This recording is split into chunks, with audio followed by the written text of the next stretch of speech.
Hello there, people of the internet. I know for a fact this video is going to get me a lot of hate. I'm telling you right now, if you leave a comment down below and tell me I'm wrong about something, and that's something I cover in the video, and that tells me that you just didn't watch the video and you only came in, commented, and left, I'm not going to pay attention to your comment. I never do. If I cover it in the video and I talk about it and I'm like, hey, I'm right because of this, this, and this, but I acknowledge this, and you're like, hey, you're wrong because of this, then I'm just going to ignore you.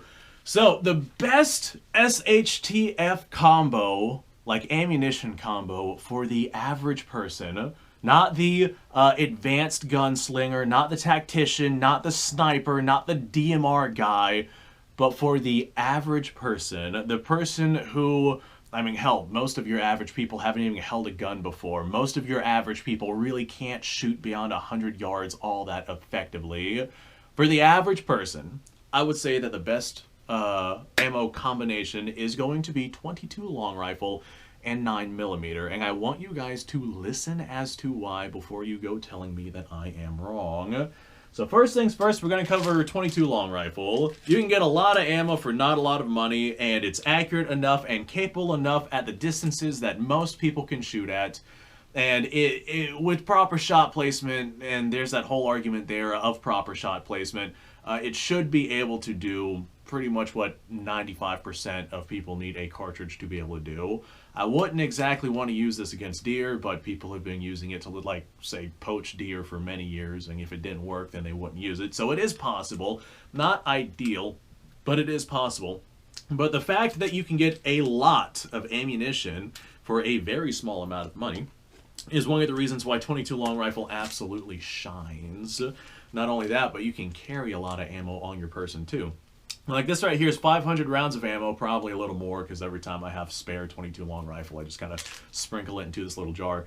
But I can shove this jar into a book bag, and I can carry this around very easily. I have no idea how much this weighs. If I had to make a bet, I'd say probably about 5 pounds or so. I can have a lot of ammo for not a lot of money and not a lot of room. If I shove this into a book bag, I can have a lot of extra space in that book bag for other things. So 22 long rifle, that's a 40 grain bullet moving at about 1,200 feet per second. Not exactly a powerhouse of a cartridge. You can load it in both long rifle, or like a long rifle, or a pistol, and essentially have like ammunition interchangeability between the two depending on what job it is that you're looking to do. I would definitely want to get the best bang out of my buck for the ammunition that I'm carrying, and I would want a rifle for 22 long rifle just because from a handgun, you're looking at more like 800 to 900 feet per second on an already anemic cartridge. So you would want as much power as possible going downrange. So really, really good benefits for that 22 long rifle. And if you think that 22 long rifle is capable enough to do most of the jobs that most people would need to do, then there's no reason why you should think that 9mm cannot do it. 9mm at 300 yards has the same amount of energy as a 22 long rifle does at the muzzle. Can't quite remember how much that actually is. I think it's somewhere around the realms of 150 to 200 foot-pounds. But if you think a 22 long rifle, especially at point-blank range, is powerful enough to do whatever you need to do with proper shot placement, like a 9mm can do that within 300 yards because it still has that same amount of energy going downrange. Now, the 9mm, there are certain kinds of 9mm out there, like high-velocity rounds, where out of a 16-inch barrel like what I have right here, I have seen them chronograph at around 1,600 feet per second. That's a 115 grain full metal jacket moving at 1,600 feet per second. One batch that really comes to mind that meets these velocities is like the Winchester Brown Box high-velocity rounds. It's like a dirt cheap a dirt cheap bulk pack of 9mm that you can buy, and that's probably going to be the best bang for your buck for something like that.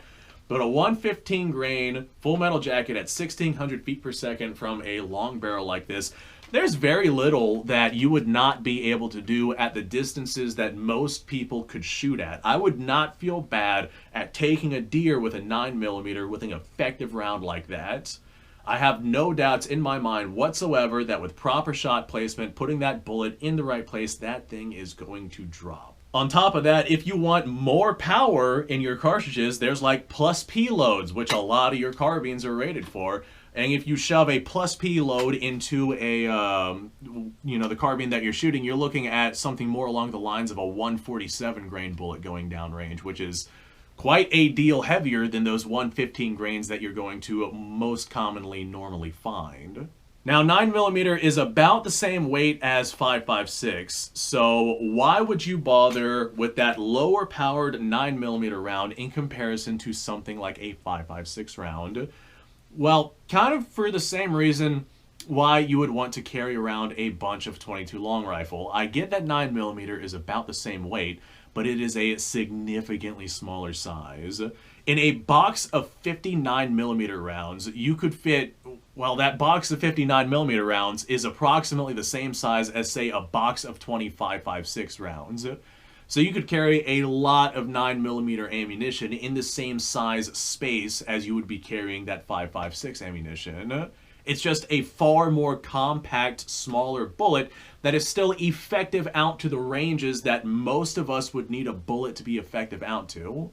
I really don't foresee many people being in a situation where if they need to touch out to 200 yards, which 9mm is not exactly the greatest at, but most of us don't need to touch out to past 200 yards. Most of us don't need to touch out to 300 yards. A lot of us would be able to get by with a rifle and a cartridge system that would be effective within like yelling distance in some sort of bad time or some sort of SHTF situation.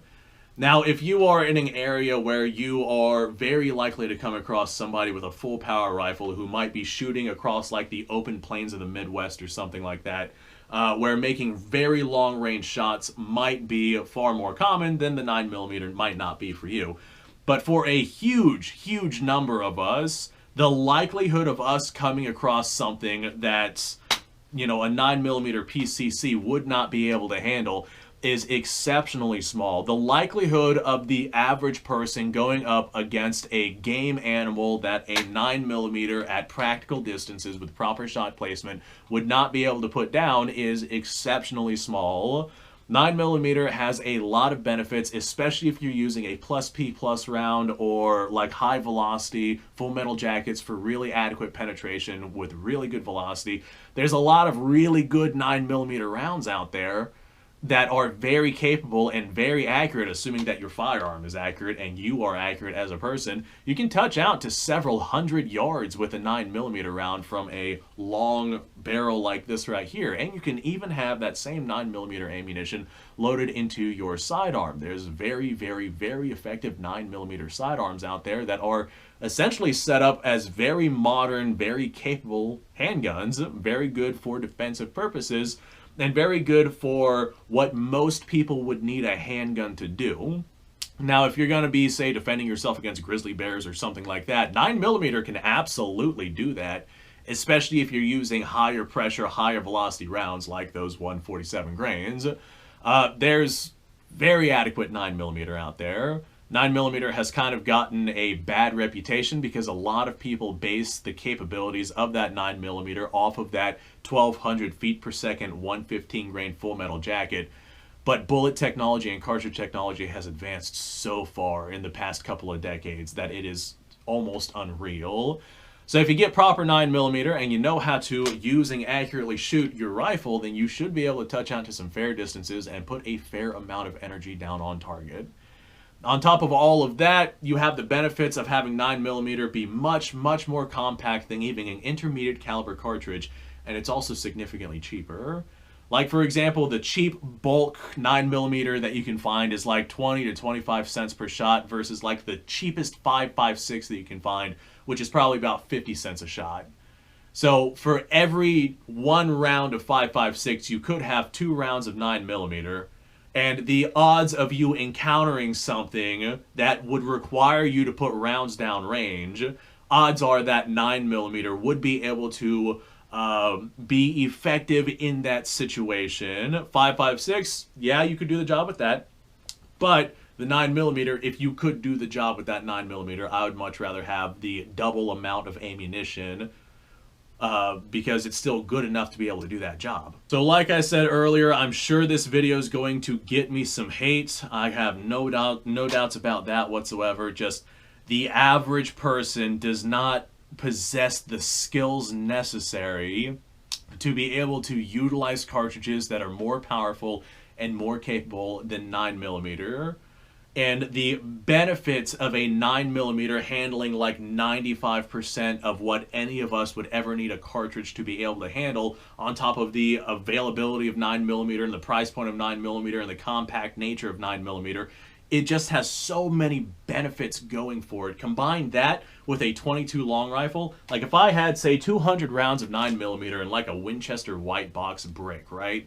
And I had this container of 500 rounds of .22 long rifle, and I was to, I don't know, go somewhere else, go stay in the woods for a while and survive off the land. That .22 long rifle would be great for getting small game and whatnot. And then if I come across, say, a boar or pig or deer or something like that, then the 9mm would be very adequate at being able to take out that thing that I decide I need more power than a .22 long rifle to go get.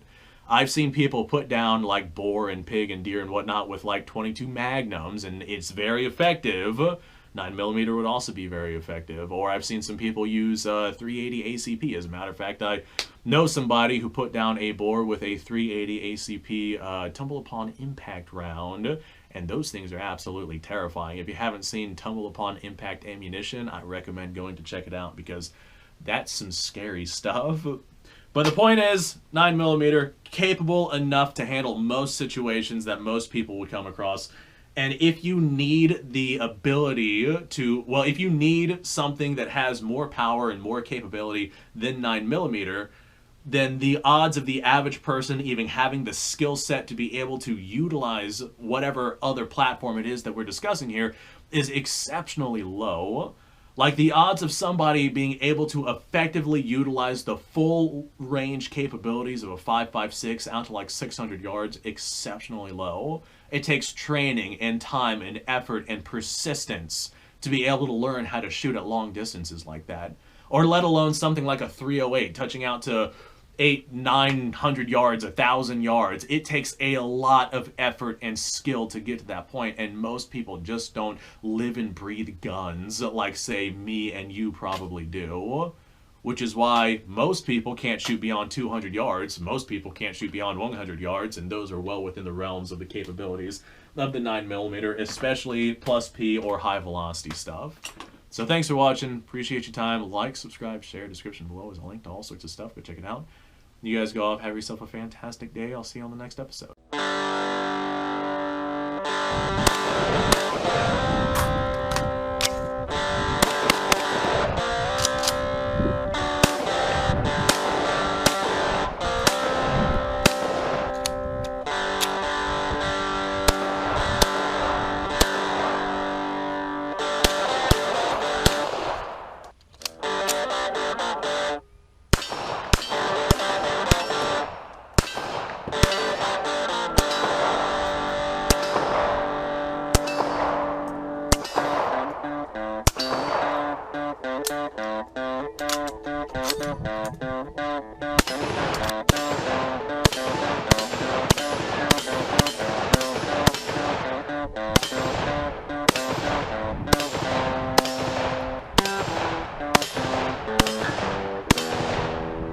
Been a little while since I've done this.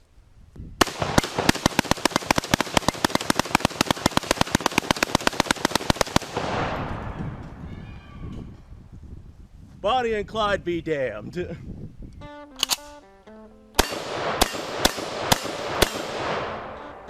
Poor man's Gary.